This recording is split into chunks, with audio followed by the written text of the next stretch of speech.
it's another side that like wants to take more, that wants to go that one more round, because like going that one more round when you don't think you can, that's what makes all the difference in your life. You know what I mean?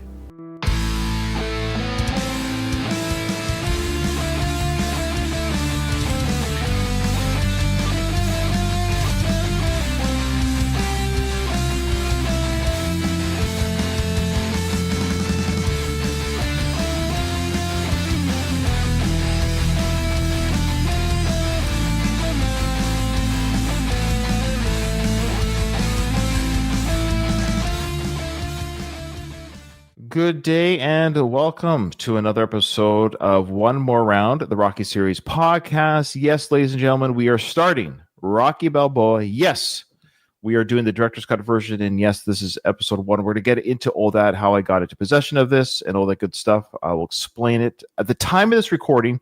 So behind the curtain, we usually record about a week before it gets released. So, I record, then we edit, and it goes out a week later. So at the time of this recording, it is Father's Day, and I say this because we are celebrating the greatest father in movie history, Rocky Balboa.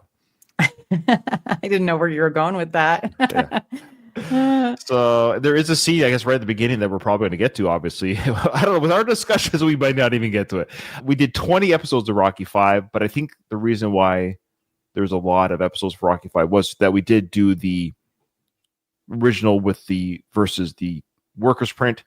We have the luxury today of having the director's cut in our possession. And actually, I'll just talk about it right now quickly, how we got it.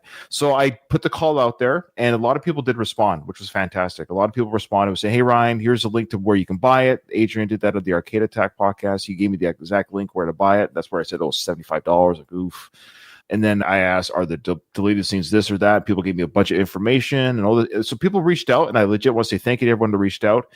But Gino, our favorite Italian-Australian or Australian-Italian, whatever you want to, whatever he identifies first in Australia, he has access. I don't know how he has it. I'm not going to ask, but he has the director's cut, and he uploaded the director's cut to his cloud, and then I downloaded he shared with me that copy. So we have the director's cut. Nice. Oh, that's awesome, Gino. Thank you. Yeah, that is amazing. Thank you, Gino. So everyone thank Gino for that. It's the director's cut with subtitles too. Like we have the subtitles. And I was actually watching it as I gave it there was a scene near the beginning, like, oh yeah, that's not in the original cut. So it is the official director's cut. The deleted scene that I've seen before is inserted in the film. So it did the work for us, Katie. I don't have to do any editing before the show. We just plug and play. So nice. So nice. I'm going to be similar to Rocky 5, although I did watch Rocky 5 before the season. I haven't rewatched Rocky Balboa in a long time. So I'm going to just watch with us. Yeah, watch with us. Yeah. Well, I will constantly be like, was that in the original or is that new? Oh, well, let's just do it together because I'm pretty confident that I can pick out the scenes that were deleted. I'm pretty confident. And I'm sure our emailers and YouTube commenters will always, as they do, Andy Grew, they will correct us when we're wrong and they'll let us know. So, right. We don't have Kyle yet. Like I said, it is Father's Day, so he could be wrapped up in Father's Day activities, even though yesterday he did confirm that we were recording today. Maybe he was confirming that we're recording today so he could bail on us. I don't So he's probably just running behind with Father's Day activities. We told him we'd start with the emails and stuff before he joins us. So, Katie, by all means, rock and roll with the fan interaction. We have some YouTube comments. The first one is from the Misfit 74. The song Ryan is referring to is It Takes Two, which is a Rob Bass song, but I Wanna Rock from the soundtrack is a different song. Is it like It Takes Two to make a thing go right? Yeah, it's a wonderful song, and I just checked on YouTube to confirm, because even though I believe the Misfit, I believe him. I haven't heard that song in 35 years, so I'm like, oh. So I did go, and he does, I'm Rob Bass, and I came to get down. I'm not internationally known. And so he does say, I Want to Rock Right Now, or whatever that is, and that is that song. So it's just interesting he has another song that mentions rock in it. So I didn't listen to it. I wasn't that interested. I just moved forward with my life. So yes, the Misfit is correct. That is that line. Okay. All right. Thank you. And then a few from Andy Grew. Sweetest Victory. was on, that's the song he's referring to, was on the Rocky 4 soundtrack in the credits, but not in the original cut.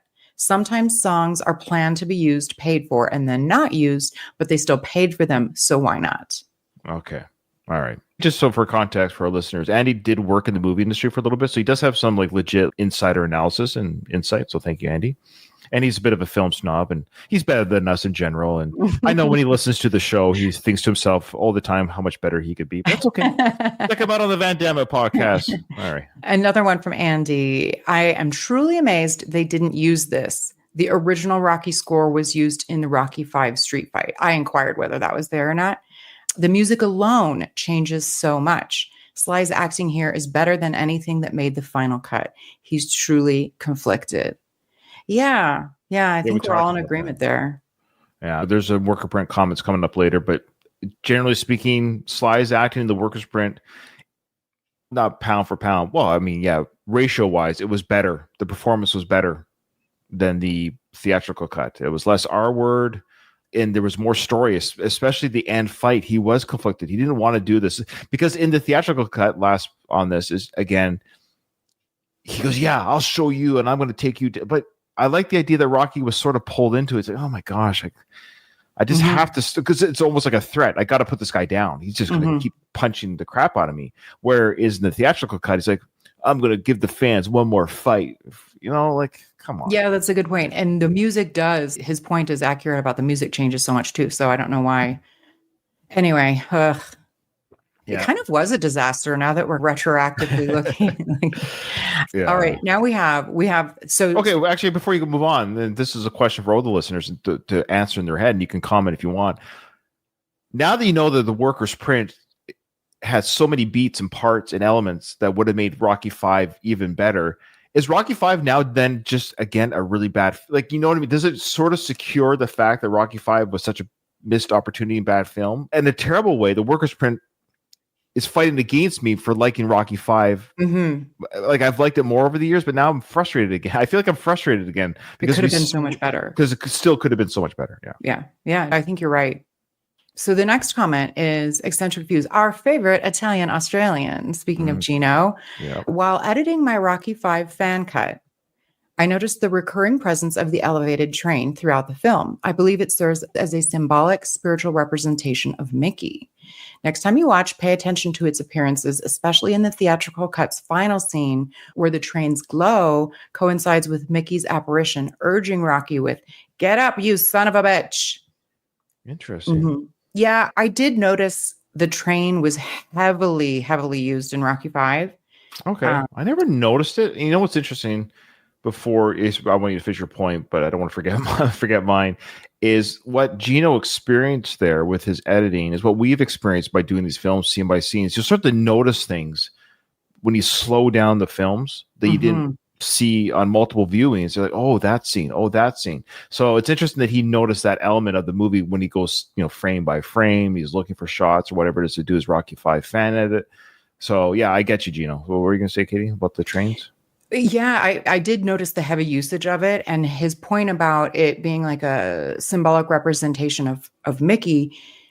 We had a discussion about, I liked it, but not everybody liked the cut where Mickey, it was like his ghost, his apparition up far away on the bridge, the train bridge. But I think Gino's point, that was purposeful. If every time we have a memory of Mickey, the train is there. Okay. That's fair. Anyway, yeah. That's fair. So the train and Mickey I still want to see a fan cut. Gino, can you work on that, please? Can you work on a fan cut out of Mickey getting hit by the train? No. Please. I got it. Like a splat sound. I do like a clever splat spaces sound. on the front of the train.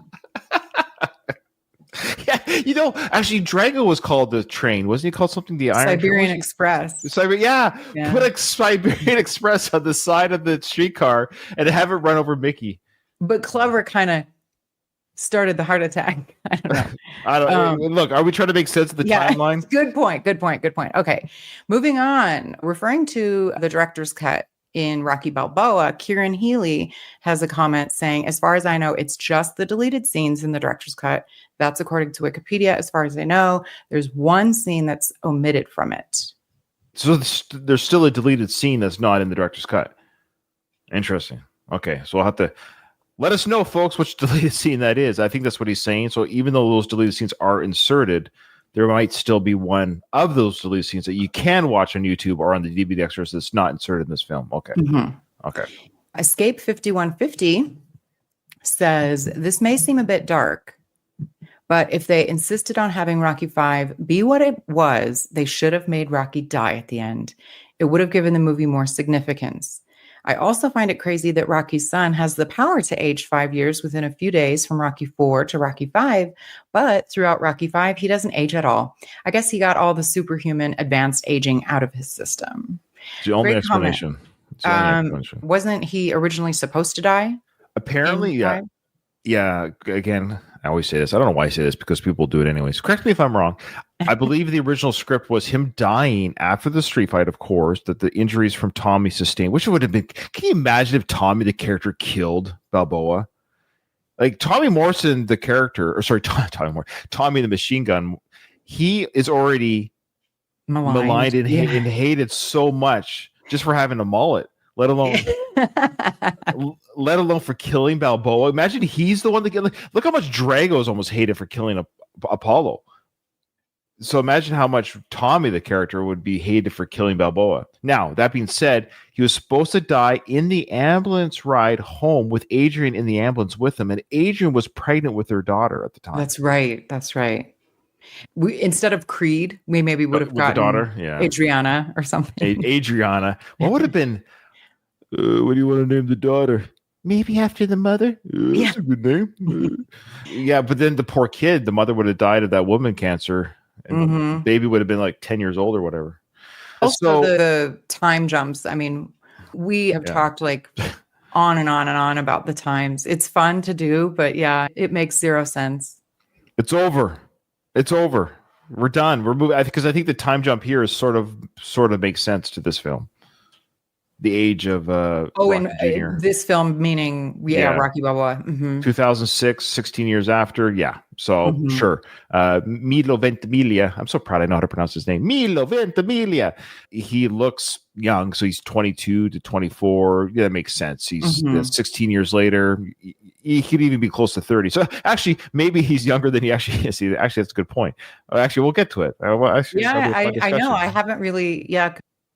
He could be anywhere from 24 to 30. Louise, can you do me a favor? Because I know he's in the chat right now. Can you look up Milo Ventimiglia's age in 2006? Because actually, that would be very interesting to see the actor's age. I don't care. I know that. But this is going to be important because, funny enough, the Rocky character and Sly's age are pretty close in this film. Right. And his character is pushing 60. In the film. That's the whole point, I believe. Yeah. I think they want Rocky to be maybe 55 to 58, but he's 59, both character and actor. So, and that actually works within the films because 30 years previous was the first Rocky film when he was pushing 30. And I think that's why I think Sly said you could watch the first film and then skip to the last film because the timeline makes sense. It does because 2006, 1976. Yeah, 30 years. So it's 30 years in real life, 30 years in 59. Film life. Yeah, so he's 59 in the film, the character. And I think Sly was, if not that age, during filming. Yeah. Okay. We have an email from our favorite wrestler, Hector. Okay, before you start reading it, folks, yes, it's a long email, but it's fascinating information. So buckle in, do your dishes, keep jogging, whatever you're doing. It's a longer email, but it's really informational. I love this. Hi, guys. Great season, and thank you for reviewing both the theatrical and work print versions. Even though the work print has some flaws and a disease-ridden little Marie, it's the better version of Rocky 5. And I think your review proved that point. Thank you. Thank you, Hector. The main reason I'm writing is because of Carl Weathers and my thoughts on the type of contracts he had. Whenever I have done something for TV, I've had to sign away my likeness starting back in 2009. It was for these really cheap Spanish TV programs. The contracts were for a one-time payment, usually $100 or $200, and they stated they could use my face/likeness for the show and for commercial or promotional purposes. I really didn't have a say as I was new, didn't have a manager, and was getting my foot in the door. Had no manager. Yeah. And then when I did RuPaul's Drag Race, P.S., humble brag. No, I'm just kidding. That's awesome. That's super awesome. I got a one-time payment of $250 and signed away my likeness rights for that show to be used for clips, commercials, promotional material, etc. Again, I was just getting my foot in the door with English TV. I had no say and just signed away. It's one of their more popular episodes, getting replays on streaming to this day, but I don't see a cent of residuals because I didn't have a manager. Yeah, no manager. Once I was on board with SAG, which is the Screen Actors Guild, and appeared on Ray Donovan. Love that show. I got paid $999 per episode. I love that it wasn't $1,000. Yeah. It was $999. There's probably a reason for that, I wonder. Yeah. Yeah. Even though I filmed for one episode, they decided to split it into two, and I got an extra check for the same amount. Well, Nice. that's awesome. P.S. Were you one of the wrestlers in that You must have storyline? been. I think we might have talked about this. I think we may have mentioned it because you're a Ray Donovan fan. Yes, I still want to watch the TV show. And I swear it was you, but it's been a while. But I would suspect if there was a wrestler themed storyline, he must have been one of the wrestlers. Well, it's very boxing heavy. And then they kind of got into, there was like a lucha libre storyline for a little while. That must have been what he's a part. If he wasn't cast for that, because he's literally Mexican wrestler, like that's Latino at the very least. So he must have been one of the. Yeah, let us know, wrestlers. Hector. That's so cool. Yeah. Then he goes on to say, whenever that episode aired, I got residuals and continue to get them to this day. Over the years, the checks have gotten smaller and smaller, and now they are no greater than $2, but a dollar is a dollar. Hey, sure. Yeah. Get And yourself a Starbucks. that's interesting that he got residuals for that, but not, he signed away his likeness for other shows, but not this one. Yeah. Because of the Screen Actors Guild. I was actually thinking before you carry on with that with residuals, it's just crazy that even if he's getting a couple bucks, I think all these TV shows, how much money they shell out for years. Because if a side character has been on one episode is still getting $2, like what's everyone else getting over a run of Star Trek and all these other shows? Like, Well, and how many people's jobs is it to just do that? Just pay out residuals, the payroll people. Yeah. They keep track of where to put it and how much everybody get. Yeah. Yeah. It's Wow. wild. That's a whole industry in itself. Yeah, no kidding. He says, I signed my likeness rights away, but in this instance, because of the union, I got way more than before. Unions are great, everyone. Yes. Because he had a manager. Yeah. Sort of. Now imagine if I had a manager. Where's your manager? Sorry, I can't do no more. I can't do no more rock. I could have gotten more. If I had more of a name and my likeness was more recognizable, I could have bargained for more pay or something else that could have benefited me financially in the long run. Something we forget is that Carl Weathers came from the world of sports, NFL, and he probably had a manager/lawyer who would bargain for him. He probably already had dealt with likeness rights issues due to magazines, commercials, and trading cards. With the original Rocky movie being low budget, somewhat risky production with an unknown lead, Mr. Weathers probably got a great deal for himself, one that he could have negotiated in his favor if sequels were to happen. Okay. Yeah, that tracks. He so says, basically, yeah, because Carl was a bit of a star, because we've heard the story according to Sly, of course, but that Carl came in a little bit. I think it's probably a true story. It sounds just like Carl. It's like, oh, you're the actor? I thought I was just bouncing lines off you. You're the writer. Like he goes, oh, you're the writer, but you're also acting in this thing. mhm. He goes, I'll do it with a better actor type, whatever it was. And Sly's like, he's perfect. He's perfect. He doesn't like me. I like that. Because he had a bit of clout. That's the swagger that he had. So he probably had better representation at the time, saying, hey, Carl, before you sign on to this independent film, we got to protect you. We got to protect you for any kind of losses or something like that. Yeah, it is interesting. I guess I didn't realize that he was like a big star in the sports I don't think it was a world, movie but- star, but he had No, not a movie oh. star, but like in the sports world, I didn't even think he was like well. I don't think he known, was but- star, but he'd been around the industry, kind of knew how to protect himself. Sort of Okay, like yeah. That tracks. So Hector then says, I don't believe they needed Mr. Weathers for Rocky V, as the main blows to the head happened with Clubber and Drago in that scene we were talking about, like the flashbacks. Speaking of them, Mr. T and Dolph were coming into a well-established movie franchise, Rocky Land. Both were new, just putting their foot in the door. They would have signed away any and every likeness right just to be in the movie.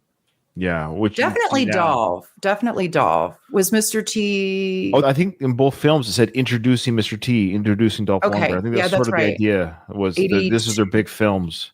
Yeah, you're right. For some reason, thought Mr. T. You're absolutely right, because Mr. T got to be a bigger deal later. Yeah. Yeah, he had done stuff, and I think Dolph had done stuff. I think Dolph was like a big part in a James Bond film, for example. But this was their. I mean, you go into Rocky 3 and 4; these are huge films. So you're really Really good introducing the point. world to these characters, these people. Yeah. So the video games that came out, all that stuff, you have Dolph Lundgren's likeness. Yeah. Yeah, that totally makes sense. Hector then says, now for Rocky Balboa, the movie, I believe Carl Weathers, working through a lawyer or manager, tried to get a substantial sum just for his likeness, just to show a photo or two. Carl wasn't working much at the time. Whoever negotiated probably overestimated his value and blew the deal by overcharging. Or, as the rumor goes, Carl wanted to appear in the movie. Or I think he doesn't like as a Sly. memory. Yeah. No, I think he's been tough for Sly. I can also see him thinking he was a bigger deal than he was at the time. Like, maybe, but Dolph is a bigger deal. Yeah. Dolph likes Sly, so that's what I'm getting at. Yeah, I do think that Dolph is more humble than Carl. Like Carl has more of a, he's that's who he is. Yeah. Kind of maybe not arrogant, but overly confident, maybe. Okay, so he says, sorry for the long email, but I hope this helps you ponder what could have been going on behind the scenes with the whole likeness rights dispute. Super interesting, Hector. Thank you so much for the insight. And yeah, that totally makes sense. Okay. Thank you, Hector. That was amazing. Thank you to everyone listening. And I just checked our messenger to Kyle. He has not seen our invite. So something obviously Father Day related happened. So we want to, he may still see it. We got to, we're going to do at least another 45 minutes recording. He may pop in, but I suspect Father Day activities took over, which is fine. He's a better father than Rocky. That's all we can say that about Kyle. He loves his kids. And speaking of Father's Day, this individual, I won't say the person's name to not embarrass this individual, but there's somebody on the Sly socials. They follow this account around. I actually booted them out of our Facebook account. Oh, wow. Okay, so here's the message. This guy always does this on every post. He talks to the account like Sly is here. Oh, he's one of those, he doesn't understand. So clearly doesn't listen to the show. He doesn't listen to the show. Doesn't but he does it on Instagram. Well, this was on our Instagram, because we're live on Instagram. He pops in, and I think he's left. I don't care, but he goes, "Happy Father's Day, Sylvester Stallone." He's not talking to us. He's talking to us, but he does this everywhere. He'll often refer to Sly as his dad. Is the big thing. Yeah. What? Yeah, he'll say, I know. People are weird. I mean, I do still shake my head at humans, but there's no figuring us out as humans, as a species. We're weird people. And I know. There's so many weird people. He goes, a true icon of strength, character, and heart. Stay healthy and powerful as always. Thank you for being an inspiration every single day. Look, I love Sly. And I love his movies, I should say. I've enjoyed the characters that he's portrayed in film. Is even a better way of saying it. I enjoy the Rambo and the Rocky franchises that he played. But when I'm not recording these podcasts, I don't think of Sly. No offense. I probably think of Frank Stallone more than you when I'm not recording, because I always wonder what Frank Stallone's up to for the next episode. This hero worship of celebrities is oddly ridiculous, I think. That's just me. How can you be inspired every day? Every day you wake up, Sly exists. And because of his existence, I can go to work. You know what inspires me? Just my family, to live and to work for them. And that's all I care about. Get a hobby, dude. Enjoy your life. I know. Anyways. Sometimes doing the Retromade show, some posting in groups and seeing comments. I know. I am just blown away. This is what you spend your time doing. What is the purpose of you commenting the dumbest comments? Or really quick side note here, because Kyle's not here. We can fill up a little bit more time. I do a reaction channel, and I won't say what it is just because I never advertise it. I never talk about it, but I do a reaction channel with my best friend. And of course we react to, artists that have fandoms, right? They'll have certain fandoms. And if we like the song or the video, of course, the fandom's like, yay, they like it. And they get that vacuum feeling that they get. And that's great, because, we genuinely like something. But when we don't like something, my goodness, you would think that we had insulted their mother or their child or even their religion or something that's sacred to them. It's just an artist. It's just a singing artist. It's just a guitar and a singer. And it's odd to me. Like, I chuck shite at Sly all the time where it's due. Like, that was a stupid movie. Right. Why did you make that film? It's a dumb film.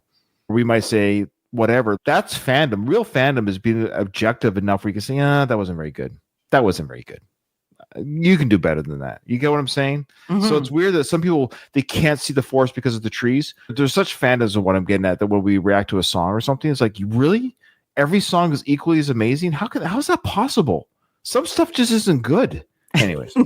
So. Yeah. That's the idea about you can't have a debate with someone. If you ask them the question, what could I say to change your mind? And they say nothing. Debate over. Yeah. No, there's exactly. you can't. So Luis popped in. Thanks, Luis. We'll get back on track of our Rocky talk. So first off, he did say, when you all were covering the work print fight, I was initially worried that it was the infamous death scene. I didn't want that visual, even from a discarded scene. Very true. Mm-hmm. And to be clear, I don't think it was ever filmed. I think it was script only. Right. I think the studio said, Sly, that's cool. You presented that as an idea. No thanks. I don't think it was even filmed. I think it was on page only. Then he goes on to say, thank you. Milo Ventimiglia was 29. Perfect. That actually tracks. That means Robert, the character that we see in Rocky 5, was about 13, which he looks, I believe that was the age of Sage at that time. Mm-hmm. So it's perfect. 13 to 50. I think he was 15, actually. But he looked kind of 13. So that's actually got a perfect 16 years later. The actor playing Robert is 29, 30 almost, which is, that's the timeline works. So again, Sly was saying that, like, if you watch the first Rocky film, then they knew that. I think they did that on purpose. They picked an actor and an age that made sense in the timeline. I think they made sure that Rocky 5 to Rocky Balboa, there wouldn't be that timeline talk about his kid. Mm-hmm. And then lastly, he said he would have been 28 when it was filmed because he was born in 77. Yeah. So the point is, the age kind of matches, give or take a year. That's perfect. Okay. I would like to point out that please. Milo, the actor, is perfect for me. He's older than me, but not too much older than me. He's Italian. Can we start a campaign? He's a handsome guy. Can we start a campaign for Katie to date Milo? Oh, wow. Hashtag Milo. I think he's married. Oh, shoot. You think a guy like him's not taken? Come on. Are we the same age too? What was he born in? 70? He was 77. Okay, so I'm 2 years older. Yeah. Yeah, he's a handsome feller. I'm going to see his marital status. I don't think he's married. Oh, yes, he is. He's been married for 2 years. He's been married for 2 years. Oh, so last time, it probably has been like 5 years since I looked it up. So who's he married to? Oh, some schlub. Oh, she's just schlub. Her name is Jara Mariano. Oh, gross. She's age appropriate and gorgeous. I love that. I mean, she's ugly. That. She's ugly. Do not Google her. No, I'm glad that she's age appropriate though. He just got married, so he's late 40s when he got married. Yeah. So she's 41. He's 47. So perfect. Yeah. No, she's gorgeous. Yeah. She's mixed Korean Hawaiian. Oh, okay. Yeah. Interesting. Yeah. I actually didn't know that he was married. That's why I had to look it up. So that's recent. Yeah. That's pretty recent. So yeah. All right. Yeah. Well, good for them. All the best to them. And they have one kid together. Sorry. Yeah. Oh, that does kind of pretty anchor. solid. That's kind of an anchor. Yeah. Even if they break up, you're gonna have to deal with being a stepmom. Yeah. And I don't know if I want to do that. Yeah, it's a whole thing. Oh, those kids ruin everything. They do. Happy Father's Day, everybody. All right. Okay, here we go. Director's cut. Enough banter. Kyle. Yeah. Oh, he just woke up. He wasn't even at Father's Day. He was sleeping. Wow, that's really sleeping in for him. Yeah, it's 9:40. I'm outing him right now. It's 9:30 in the morning. He must have tied one on last night. Oh, I always set an alarm. Oh, he did maybe watch the hockey game last night. He maybe drank himself to a stupor with the Edmonton loss. Yeah. Yeah. Okay. So here we go. You excited? Director's cut? Oh, yes, I am. I haven't seen this in so long. Yeah, I am excited. I think even the very beginning, there might be some stuff. I don't want to overdo it because my memory is bad. But yeah, if you see anything like, was that in the original? But it's the yellow and black, I like it. Old school, Rocky colors. You hear the crowd, Chanty Rock. And what I love right away is you have a film by Sylvester Stallone. Even though he directed 2, 3, and 4, that director's credit didn't come up until they came up at the end, when they go all the way through the cast and characters. And then it says, directed by Sylvester Stallone. But this now says a film by Sylvester. So it's a very different, when a director does that, it's a very different presentation, like a Quentin Tarantino film, a Spike Lee joint, a film by Stevens. It's a little bit more letting everyone know, hey, I made this film, and we'll get to that I directed it, but a film by is a different way. It's a more elitist, or that's the right word. It's elevated. He's elevated. Yeah. And the Rocky theme is starting to play. And I'm just now getting myself back in the mindset. In 2006, it had been so long. 16 years. Rocky 5 was it. And then there was so much hype about, oh my God, there's going to be another Rocky movie. And this is how they start. It's just like all of us fans are just like going nuts with the color, the film by Sylvester Stallone. The Rocky theme is playing. We are jazzed. We were totally jazzed. And I saw this in the theaters. Did you see it in the theaters when it came? I did. Yeah, I did. Yeah, this is the only one I did see in the theater.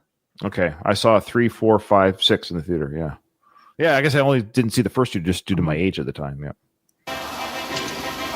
Oh, that's great. The scroll. Yeah. Classic scrolls back.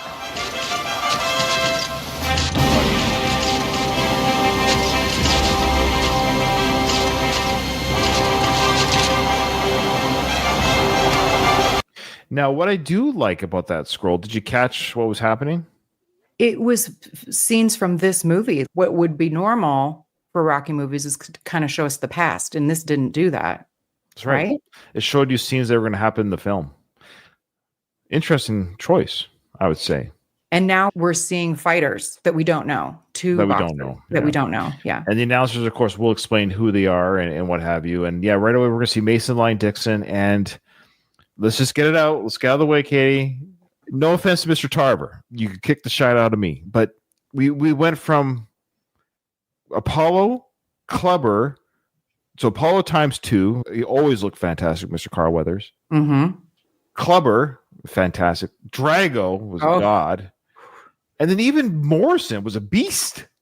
He was a beast. Yeah, I didn't care for the look, but he at least had a physique. Take away the mullet. Yeah. He was only a 19-year-old kid. He was a big boy. Think about it. He's 19. That's a big boy. Yeah. And then now we get this. He's tall. He's tall, lanky-ish, and Kyle did mention, you look at somebody like who's that famous boxer right now that we mentioned that's a little bit overweight but still kick the crap out of you. So that's what we're dealing with right now. It's realistic, but it's so I mentioned before, dear listeners, that Rocky Balboa I don't know how I feel about it to some degree. I would say there's just as much flaws. I'm going to be very objective with this review. This is my last time doing this. I'm never doing this again. I'm never reviewing this film again. I think the first time I went and did this film on our Going the Distance podcast journey was probably more adoration for it. I think I'm going to be a little bit more critical in this, and not for the sake of controversy or talking points, but I'm going to point out the ideas of things where I would have changed. So what I would have done right away is, Sly, look, you used a real boxer for Tommy. That's cool. Don't do it again. If you're bringing us back to the original Rocky spirit or films, guess what they were? The Carl Weathers was not a real boxer. Neither was Clubber. Neither was Drago. They're not real boxers, even though they might be athletes in their own right. Give us another guy who's an athlete who can kind of learn on the fly, and give us an actor. And then you can flesh out his character more. Because the scenes that Tarver acts in, we're back to the sports guy acting. It's just like, come on. There's no charisma. We don't have that Mr. T charisma. We don't have the Carl charisma. That's what's missing from this film, is the antagonist has zero charisma. We don't care. I don't give a shit about Mason Line Dixon. We don't care about his journey. We don't care about what he looks like. We're not afraid of him. There's nothing about him that he's literally a punching bag. You would think that he's like, let's see, actor, fighter. Which one of those was the worst movie? The one where you got a fighter that, so you would have thought that he would have learned that having non-fighters, it sounded like Mr. T was really bad. Like he had a hard time. And I think it's easier probably for Sly to, choreograph fight scenes with an actual boxer. Okay. Get one that is really menacing looking, that at least like we could pretend to be scared of and has like a physique at least, even if he sucks as an actor. This guy, it's not his fault. Yeah, he's both. He's not hulking. He's not an actor. He can't act. He's not hulking, and he's doughy. I know. I'm sorry, Antonio. It's just, can you at least work out for the movie? Like, you're going to be in a movie. Get cut. Well, that's the thing. The irony is Stallone at his ripe age of 59 got this beast with HGH and all that good hard work. Yeah, but he got this like lumberjack big build that he used for the Rambo film afterwards. And so he's a beast of a guy.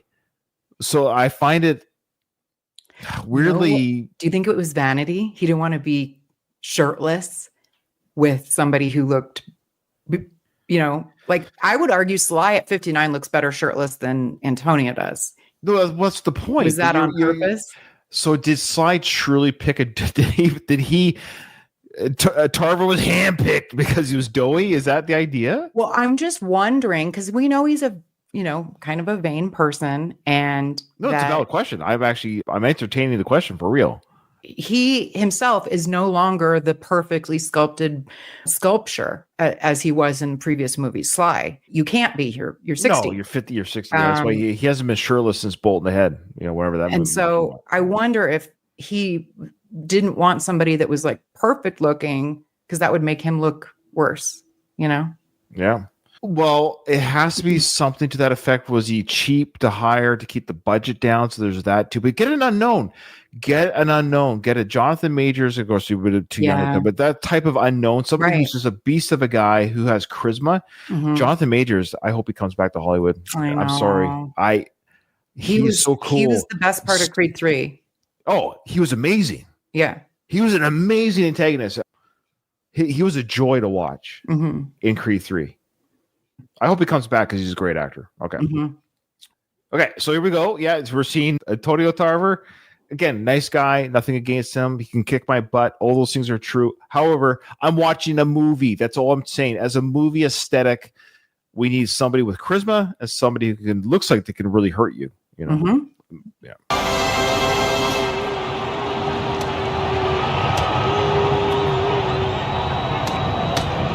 So even the fighting that they're showing us is like tap, tap, tap. It doesn't look dangerous. Remember when Mr. T in part 3, he was like destroying his opponents in the ring.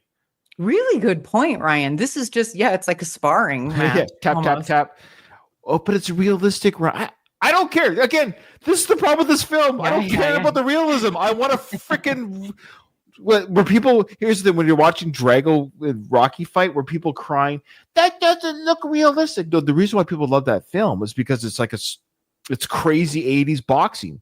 Now we're realistic. Yeah, it's just so he's tap, tap, tap, and the crowd is booing because this is a horrible fight. I guess you know what?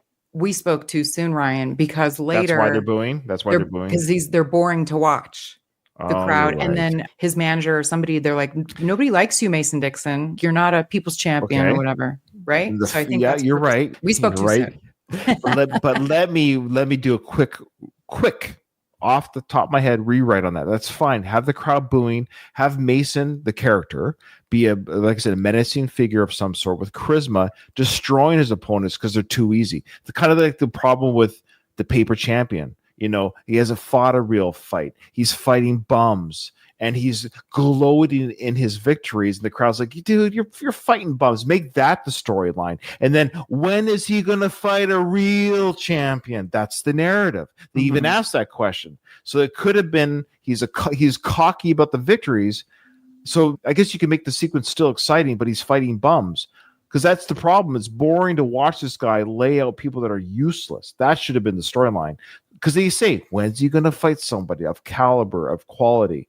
But then they make the fights boring on top of it. That's the problem.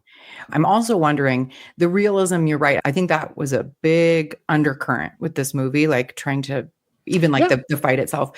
And we know that Stallone pulls from real life events in his movies. And so at this time, boxing had lost its luster because of this kind of fighting, these big, doughy heavyweights that are boring to watch. That's fair. Yeah. So I'm wondering if that's kind of part of it. But there's easily like a person in real life that each of the opponents in other movies are supposed to be. Like George Foreman, Muhammad Ali, Mike Tyson. I guess there was no Drago equivalent, but I'm curious if Mason the Lion Dixon was supposed to represent someone in real life. Or pulled from, like Maybe a real just boxer. Yeah. Well, we know Tyson exists in the Rocky universe. Yeah, that's right. And so does George Foreman, but not Muhammad Ali. I don't think Ali was Ali mentioned now. I can't remember. I don't think. I think if he was, it's this movie. So he might. It's in this. Yeah, it's in this movie that he's mentioned with the cartoon fights. That's right. So Ali exists. So that's what we talked about. So did Apollo beat Ali for the belt? Yeah. I don't know. Yeah, we'll never know.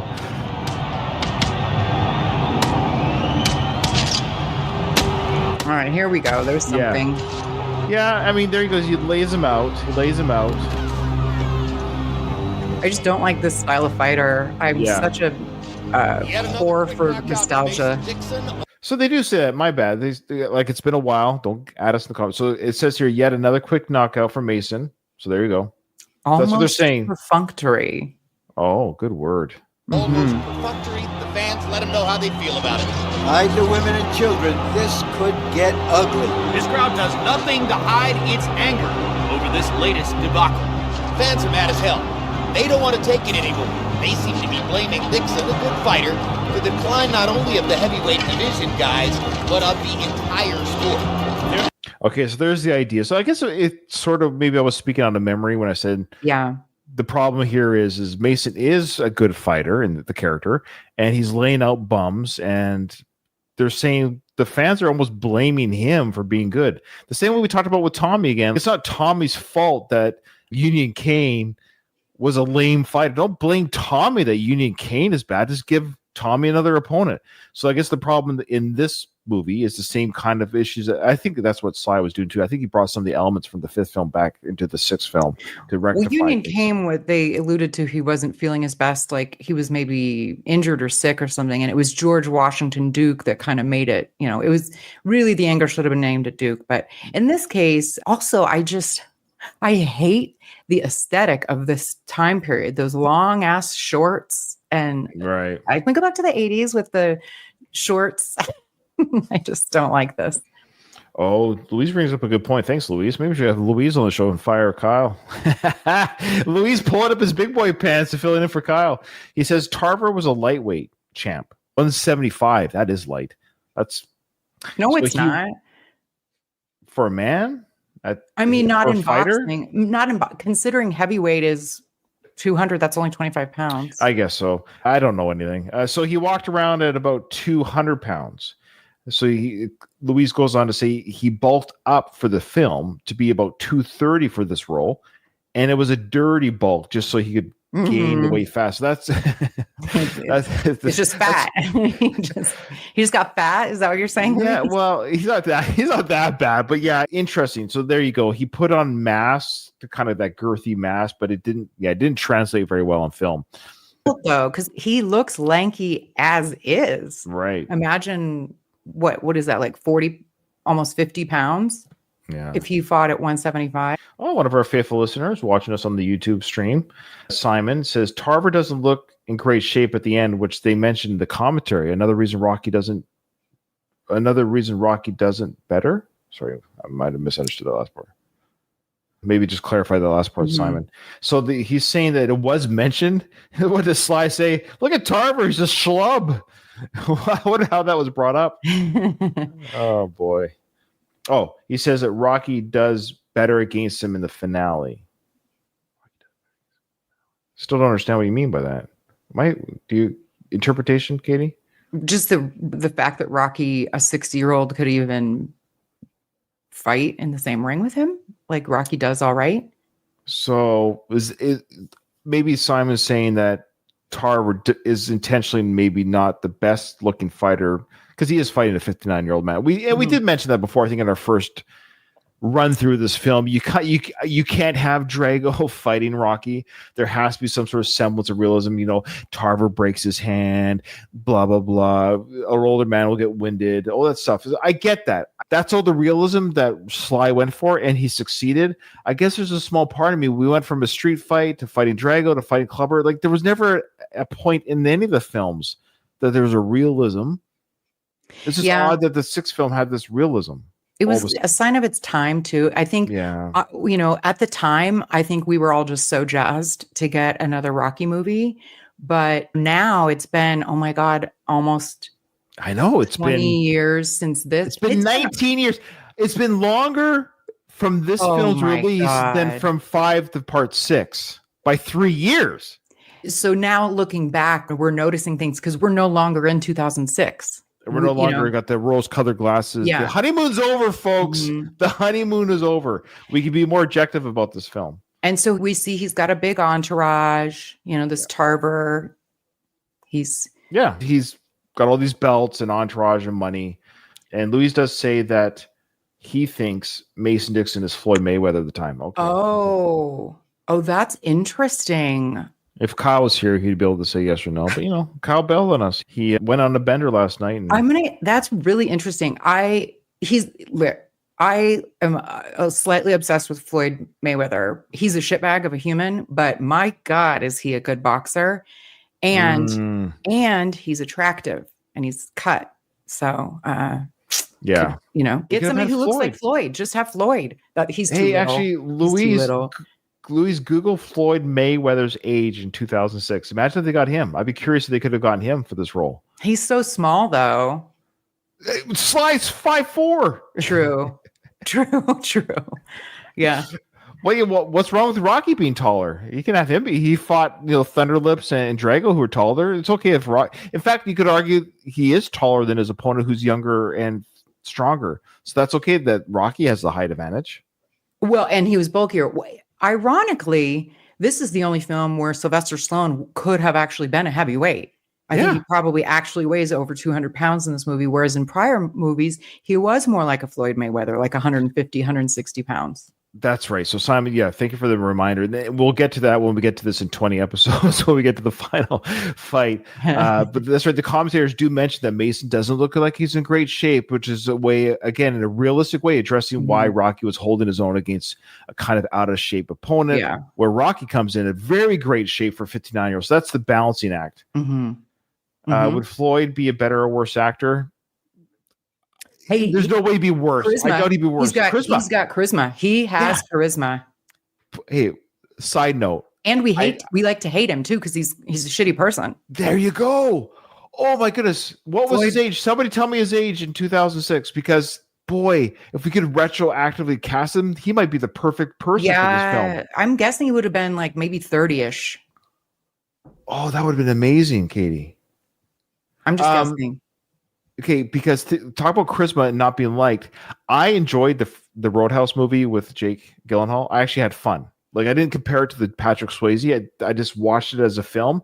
You know why? Because Conor McGregor, he was so over the top and so ridiculous. Yeah. That's the charisma I'm talking about. So I hated that movie. And Conor's a shitbag of a human being, but he was good. Yes. He was good. Because he's the guy in that movie. He's walked with the swagger, the way he walks and antagonizes, and he's a badass. That's what I mean. Him. Yeah. So, yeah. Mm-hmm. Oh, man. Right. Okay. Yeah, Floyd Mayweather. He would have asked for way too much money, though, because he's super money hungry. But okay. But let's just see. Floyd Mayweather. No one's doing it for me, so I'm going to do it myself. Yeah, what year was he born? And then I can subtract. He would have been, you're right, 29 years old. Oh, look, I'm a good guesser. Okay. Oh my gosh, now I'm really pissed off at this film even more. Yeah, Floyd. But he would have asked, because he would give him $5 million. $5 million for what? A 2-week shoot? True. But he was a big deal at that time. I think that was maybe his heyday. And I bet you the box office would have been more. What? Oh, because he's a name. Yeah. Yeah, that would have been great. Oh man, I'm so mad at this right now. I don't know why. Give me a second to come down from this ledge. That's perfect casting. That is a perfect cast. Perfect age, perfect scenario. Now, if it was patterned after Floyd, maybe it's too close for comfort. But if you offered Floyd whatever money he would have asked for, if the studio said, okay, we'll make it back, because they would have made it back. Yeah, I think you're right. Dang it. That would have been awesome. Can you imagine Floyd and Sly in the ring? Dude, I would have been salivating because I think Floyd is hot. Sure. He's a good looking guy. Yeah. Oh my gosh, what a missed opportunity. All right, let's keep going with Tarver. Sorry. Action pelting the undefeated heavyweight champion of the world with ice. Maybe this angry, visceral reaction will pressure Dixon to fight someone who can. Even the way Tarver did that, looking around at the crowd, I can't believe they're throwing ice at me. Look, it was bad acting. It looked bad. Running away. He's like this is him doing. I know it's audio only. You can't see what I'm saying, but he's just like, I can't believe that. I think I did a better job right there trying to do a bad job. Of him looking around and like, I can't believe this is happening. Yeah, whoever plays his manager does a better job. So interesting. Donald said that Mike Tyson wanted the role, but Sly said no, because that's too much. Meaning, Sly, ironically, see, this is a missed opportunity. Floyd is in a weird way less of a name, but a big name. Where Tyson's too much of a character to be like he'd be just Tyson in the ring, but Floyd could get away with being a different named character in the ring. Does that make sense? But Tyson can't not be Tyson in the ring. Like he would be fighting Tyson in the ring. That would have been where you could make Floyd at the age of 29 be Mason the Line Dixon. Like you could have named him that. Yeah. Yeah. Also, if Tommy was supposed to be kind of mirroring Tyson, you can't have him have another Tyson. Like we already did that. You know? Exactly. And I agree with Simon completely. Simon, who's worked with films as well. And I agree that Floyd might have thought that the film wouldn't work because at the time, everyone, and I remember being nervous myself, everyone was saying that it would be an embarrassing and terrible film. And he probably wouldn't want his name because of his own pride. And that's who he is. I don't want to be attached to this project. So Tarver is cheaper and easier to hire. I agree. I'm not confused. Don't get me wrong, dear listener. I'm not confused why they hired Tarver. Cheaper, malleable. Sure, I'll be in a Sly film. Even the bombs, I got to work with Sly, got to be in a Rocky film. Mayweather has a higher pride value to himself. I get that. But I'm just fanboying here with, now that we know the film did well, I wonder if even Mayweather would have been like, oh, I wish they asked me. I would have done it for $3 million for a week's work. Because he could have done all of the scenes in a week or two. Then you're done. Shoot his scenes in a week. The one with his trainer, the one at the party, a couple fight moments, the final fight's 3-day shoot, and you're done. Here's $3 million for a week's worth of work. You didn't have to train for it.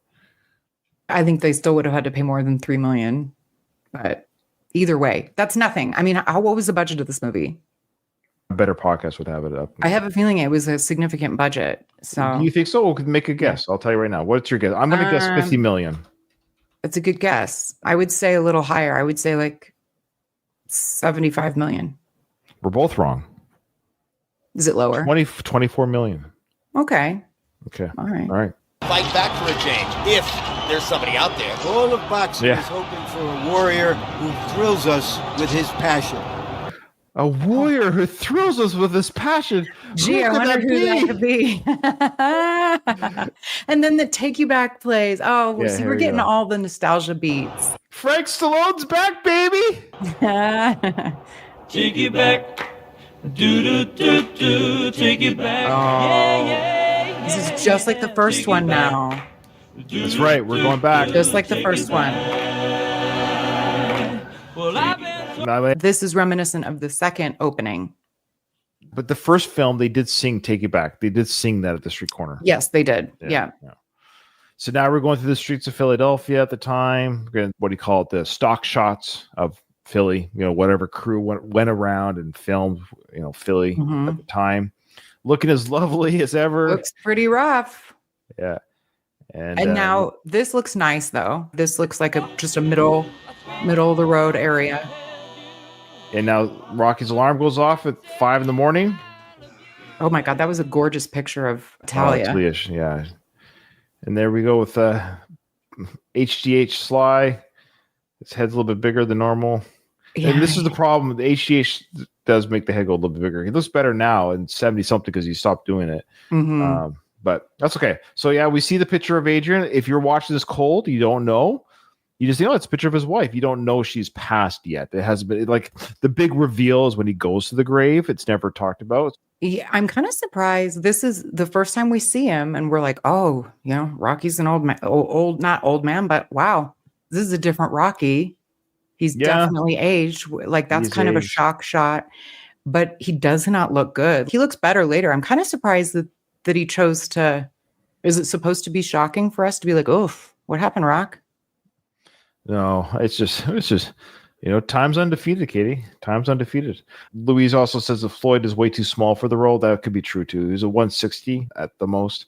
Well, that's what's ironic is Rocky used to be, or Sly in the 80s was about 160, right? I wonder what he could have looked like had he just Sly himself done the workout or done a health regime of working out and everything without making him big, so he looks a little bit slender but fit, and fought.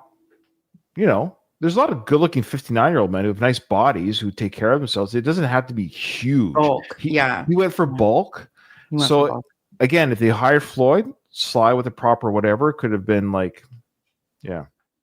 Oh, now we're already asking questions. So Simon goes, does the director's cut use that close-up shot immediately? I'm sure in the original there's more shots of his back, silhouette, etc. before the reveal of Rocky. Okay, so Simon, great question. Great. Katie and I do not know the original so well. It's crazy to say. I know I've seen the theatrical cut of Rocky Balboa. It's not more than 10 times. It's not more than 10 times. Oh, I guarantee you it's less than. I should watch it before our next recording just so that I'm more aware of what's new. For the record, unless it's an obvious deleted scene moment, these shots that are different, I just don't. It's not for Simon. This is for all listeners going forward. That I don't have it in me or the knowledge to even say what Simon said there. So if I miss it, just know that you, the viewer or listener, you know it. Kudos to you. Thumbs up. But we're just going to react to the movie as it is. So we are doing review of the actual director's cut. So if we don't say this is a director's cut, part of the director's cut, so be it. We are watching the director's cut. Does that make sense? Okay. Mm-hmm. All right. But I think Simon's right. I do remember him coming out of the bed doing that kind of neck roll or whatever. That's right. So good call. Or maybe it's right here. Maybe he does. Oh yeah, this is new. Yeah, there it is there. Oh, and I went wild for the turtles. Didn't you? The turtles are still alive. There's still a cuff and link. Now, is that the original Turtles? People say it is. Sly says it. No. Yeah, but I don't think. I don't buy it. I don't buy it either. But again, it's the Turtles. The characters of the Turtles are back. Cuff and link. They got an upgrade. They did. Now, does he throw Skittles for bird food here? What does he do? No, it's like nuts or something. Okay. Because he's got bird feeders right out the window. It looks like sunflower seeds or some sort of bird seed. No, watch this. Watch this. That there. It looks like jubes or something. Seriously. I don't know. I can't see what it is. Every time I've seen that, it looks like he does the seeds, but it looks like he dumps like jubes or something. I don't know what that was. But I remember also loving that because as an animal lover, and I feed the wildlife in my yard too, I'm like, oh, of course Rocky does that. It is just showing us, reminding us, we haven't seen Rocky in a while. And remember what a good person Rocky is. Remember what he did when he walked by the pet store, Mm-hmm. He taps on the window.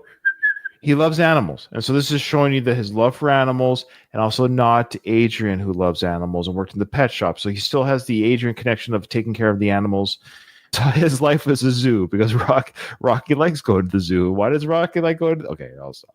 And this is interesting. We're seeing his house, which is different. It's not the Rocky V house. He lives in a different house. Mm-hmm. And it's just very normal, middle of the road. It clearly hasn't been updated. Rocky doesn't have a lot of money. No, he's not modest. Poor. He's not poor, but he, is not living in excess. He's cooking for himself. What is that? Porridge or some sort or something? Or oatmeal? I don't know. Maybe mac and cheese. Oh no, this is breakfast. It was probably oatmeal. Yeah. Okay, so he's making. I hate his hair. Well, it's not real, so you don't have to worry about it. It's. But his hair is the worst in this movie. I hate it. The style. Yeah. Yeah, it's weirdly. I don't like it. Yeah, well, it looks like it's a wig. I'm not even trying to be like, it's not real. This is not the hair that's coming from his head. Is if you took a strand of that hair, do you think his DNA would come up? I don't know, but I thought that's kind of what this hair systems. I thought can't they take some of your own hair and like, I don't know how it works actually. It's such an odd thing to me. This is my hair. I'm 50 this year. Well, it's easy for you to say though, Ryan, because you have hair and a lot of men get a receding hairline. I mean, it's easy for you to say that. Yeah. The little there. But you know what's funny is like once I go bald, if that ever happens, especially when you age, like the hair gets thin. Yeah. I'm just gonna lose your hair. I'm just gonna Yeah. just you not to the skin, just get the raised, just like the Picard look. Just the Picard look. So whatever hair you have is there, but you just constantly just keep it short. Every week, number 1 it, number 2 it, or whatever it is. Anyways, the whole pretend of it's just look, I'm a guy. I love the vanity men have about their hair. I think it's hilarious. And yeah, that's speaking of somebody with hair. You know, it's fine. I don't have money. I have hair. I'll take it. Good point. Good point. That's what Sly has money, but not hair. Yeah. I got the hair. So anyways, this is my hair privilege speaking. Oh man. What do you call it? Full hair privilege? It is. It's a thing. Women, we like hair. All good. Well, my wife will stick around with me for now. Anyways. And my brothers hate me. Oh, my brothers. Ruben, you guys remember Ruben, my original co-host? My brother? Yeah, he doesn't have hair. So now he just did like a mushy oatmeal. And this is where call back to the first film. Here's the first callback, folks, other than the Frank Stallone singing. He's like, should I have something else for breakfast? I think this is the scene here. Do I just want my sloppy porridge oatmeal? Oh, there's the eggs. And he's putting it in a glass. Now, everyone's thinking. I don't even remember. Does he just drink the eggs? This is the thing. This is like the character. This is where, yes, the character is doing this in this world, but this is for the fans of the movie. So this is a combination of, is the character really doing this 30 years later? Or is this his morning routine? So this is what I mean. So Sly, the actor, is actually swallowing eggs. But why is the character doing this 30 years later? That's the question, because watch what happens. Watch the response to this.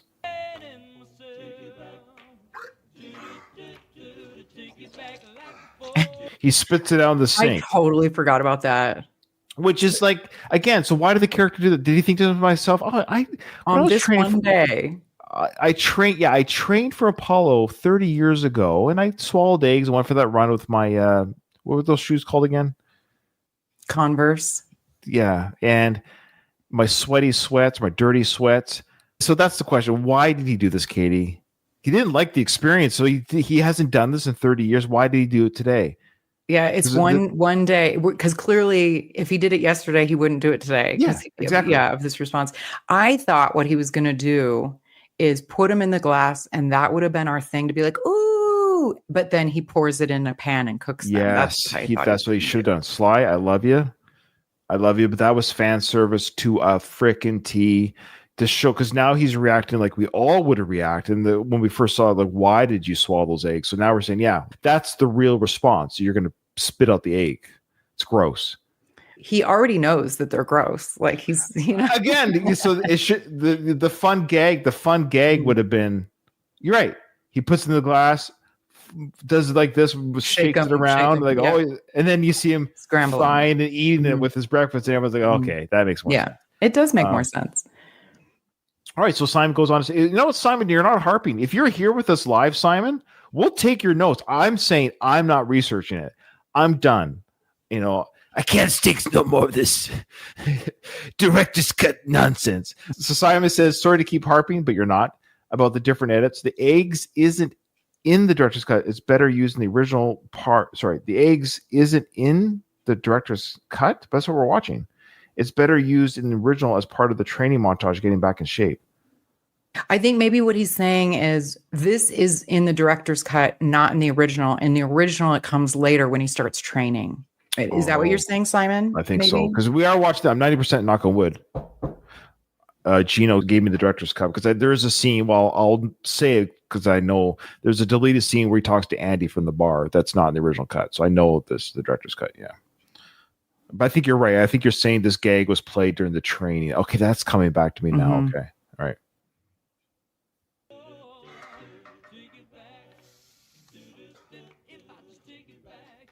You just wasted a bunch of eggs. But why is he? It's so funny. He's angry there. Why did he get angry? He's just like, oh man, I can't do it. He's huge. Yeah, he's big. Look at him here. He's huge. Like his head is big, but he's so bulky. It's such a different Rocky. Look at the hair there. Does that look natural? The hair right there. I'm sorry. Does that look natural? No. It's either the coloring or the shape or the fluffiness of it, but there's something unnatural to his hair. Right there. Objectively, it looks like a wig. And I'm not trying to be a jerk. I'm just saying objectively, it looks like a wig. It looks like hair treatment right there. I don't like the shape of it. It's just like it doesn't suit him. Okay, so Simon, this is Katie's correct. Eggs aren't in the opening of the original. Okay, there you go. Better used in the training montage. He goes, I can't type or sing and dance, yo. You're doing great, Simon. You're doing great. You're doing great. Okay. We haven't seen it yet, but we're just seeing him by himself. He's making breakfast by himself, and there's a Polly mug there. But, where is Adrian? Well, where's Polly? Mm-hmm. Why is he making breakfast for Polly? No, it's just a mug. He's just using Polly's mug, right? Oh, I see. Okay. Well, it's going to be interesting because I believe there's a deleted scene where Polly talks about his girlfriend. He got kicked out or something. So maybe that's the scene. Oh, that could be the scene that's not in this cut because it doesn't make sense because he talks about getting kicked out of his girlfriend's house or something like that. And that's why he's staying with Rocky. Yeah. So maybe that's not in the director's cut. Is that scene? Shows off the TV, and there is Polly.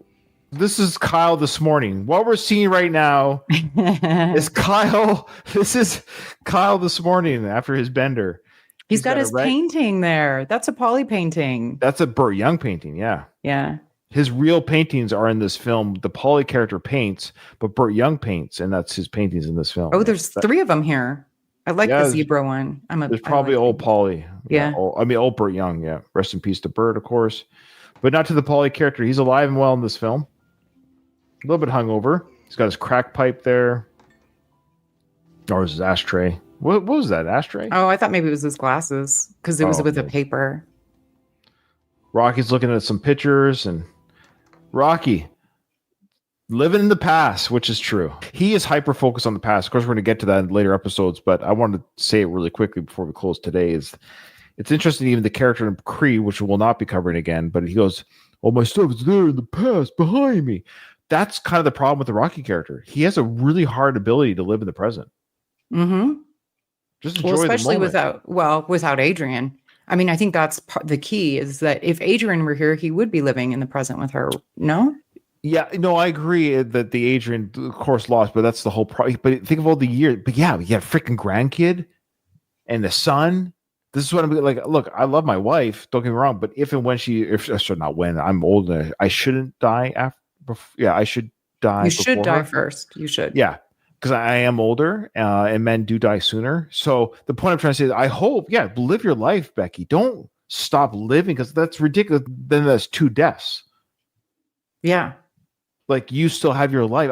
Yes, you'll miss me, and I'll miss you too in the other world. But live your life because you have grandkids and you have siblings probably still. It's like don't stop. The Rocky stops living. Mm-hmm. It's such a weird concept to me to be in this fog of just you got your brother-in-law, you have a son and a grandkid to be. That's what gets frustrating. Is that's your life. Focus on your young son. You're losing him. You're losing your family. Yeah, it's interesting because it's like what happened. They made up in 5. We'll get to it. But also this is showing us it's really sweet. We're seeing Rocky being kind of a caregiver to I'm being too harsh already. Polly. I apologize. That's not my intent. We'll get to it. But yeah, I mean, again, like putting ourselves in the shoes of if we're seeing this in 2006, we're like, okay, sweet. This all tracks. We're kind of the familiar beats. And now we're saying, okay, well, Polly's still here. Polly still lives Polly's with Rocky. still drunk. Polly's still drunk. They're still together. We haven't seen Adrian yet. I guess there's a part of me is where it's, I guess we literally have gone back He's kind of, yeah. Simon brings up a good question. Do you think the film is also too stuck in the past? I love it, but it's very emotionally dependent on the callback slumber plot of the original. Sly and Rocky are mirrored as usual. Yeah, it's good and bad. And this is why a lot of people love this film. So this is the criticism I have of this film. Mm-hmm. It doesn't feel like a new chapter. It feels like a closing and or reimagining of if I were to make a Rocky film today and no other films exist in the Rocky franchise, here's the Rocky film. But we have it already 30 years previous. This is just the Rocky 1. We meet Adrian. Rocky 2, she's dead. Or sorry, Rocky Balboa, she's dead. So you're right. All those familiar beats. We have Paulie. We have this. We have the Take You Back. We have all these things. And, he's a lovable guy. And he's in the neighborhood. And he's Little Marie. And it's all there. It's pleasant, but it's not. It doesn't feel vibrant and new. And I think we could have had something even more special. Yeah. Mm-hmm. I think the criticism about it plays strongly, perhaps too heavily on nostalgia, but I think that's why people love it, though. That's why people it love is. It is. I'm trying to be. I think we're just getting the opening, so we're setting the stage. It's been 16 years since we've had a Rocky movie. We kind of need this. We need to be like, okay, yes, this is comfortable. Now I'm more open-minded because there was criticism when this movie came out. And so now we're like, okay, this feels good. This feels good before we kind of get into, okay, what's the plot of the movie actually about? Yeah. There's not one Rocky film that I don't like. And there's not one Rocky film I wouldn't watch again. But I am going to be a little bit objective on this because I think just fanboying over this film, from my perspective, go listen to other podcasts to do that. But I think it's okay to say, hey, we could have because we did it for Rocky 5 coverage. Like, we talked about what could have made it better, and then we'll talk about the things that work. So the things that are working right now, just for argument's sake, is right now we have, it feels comfortable. It feels like an old pair of shoes. It fits. Everything fits. So whatever jarring experience you have with the other films, we're kind of back. Everything feels good. I like it here, and this is why Kyle would like this film, I bet, because everything's kind of back now. We're back in the neighborhood. The storyline's strong. The acting's strong. The original soundtrack's all here. So everything fits like a glove. Mm-hmm. So, yeah. All right. Louise, he says that hair is atrocious. He looks like Frankenstein's monster. Oh, yeah. Phil Hartman. The way that it's like. Yeah, the Phil Hartman Frankenstein. That's hilarious. Okay. So we'll end it soon here. Whatever the natural scene is. So again, Paulie's still passed out. Rocky's pick up his laundry. So you can see that he's taking care of his brother-in-law. He goes outside. He's got his hat back on, He's got the old uniform on. He's drinking some coffee. He's still got the boxing moves, Gets up at his chin-up bar just to show everyone, even though he's going to train for a fight soon, he still has the ability to do workouts. Like, it's showing you that in his normal everyday life, this is a man nearing 60 that's still, And here's the big reveal. Here's the big reveal. Yeah, we'll stop it here so Kyle can comment. But now we're doing the whole memory. The next sequence or next episode will be the memory lane, but we'll stop it there. Do you remember what your reaction was the first time? Well, I knew she was dead before I saw it. I don't know if I did. I can't remember. Spoiler alert for anyone. Yeah, I knew she had passed on as a character, that she wasn't in the film. So they get to it right away. Like, we're only 5 minutes into the film. Right away, yeah, Adrian. Like, if you haven't figured it out already, it's pretty clear now. Yeah. All right. So Simon closes. It's the nostalgia, like when I listen to your podcast, Kyle missing is like dead Adrian. Yeah, I know. Kyle's not dead. He's hungover. All right. Okay. So yeah, that's it. That's episode 1 of our Rocky Balboa, the director's cut journey. It's going to be fun. Here's your over under, Katie. Is it going to be 20 episodes or less? Well, I think it's going to be 20 episodes on the dot. Wow, I don't think so. I think it'll be less. You do? Only because the pace that we're at right now. Well, today was, you and I are chatterboxes. I think the reason why I go faster with Kyle sometimes too is because he gets irritated when I talk too much. I can see in us. Like, you ever get the sense when you get to move it along? Yeah. Move it along. You and I are happy to kind of like sit in the trenches a little bit, but he's like, I see him doing this. He does this. He does this. He's trying not to be disrespectful, but Yeah, well, that's they funny. move it along, which is fine. We have to move it along. Kyle, hope you feel better. Happy Father's Day, and we'll see him on the next recording, I'm sure. Yeah, thanks for hanging out with us. However, Katie, this episode is over. I didn't hear no bell.